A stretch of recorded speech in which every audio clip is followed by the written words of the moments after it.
ఇప్పుడు వస్తే ఖచ్చితంగా అంజరపు చెట్టు గురించి అడుగుతారు. ఏమని చెప్పాలి? అవునయ్యా, పళ్ళని ఎలా జరుగుతున్నాయి? అన్ని బానే ఉన్నాయా?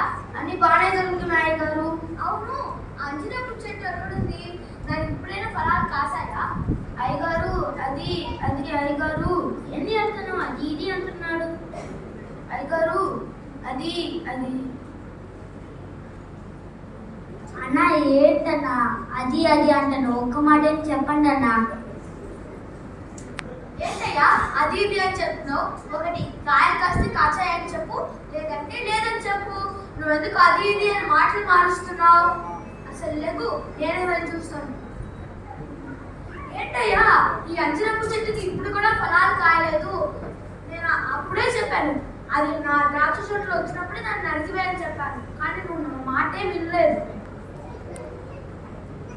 వద్దయ్య గారు, ఆ చెట్టును నరికివేయద్దు గారు, అది మంచి నీడనిస్తుంది గారు. లేదయ్య గారు, వద్దయ్య గారు, ఈ ఒక్క నన్ను చూసి ఒక్కసారి దాన్ని నరకకుండా ఉండండి అయ్య గారు, ప్లీజ్ అయ్య గారు.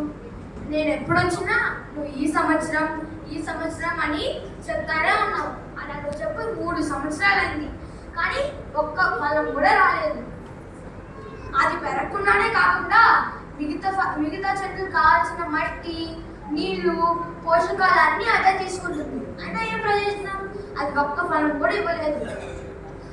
మిగతా చెట్లు హాని చేసే చెట్టు నాకు వద్దయ్యా, దాన్ని నరికి.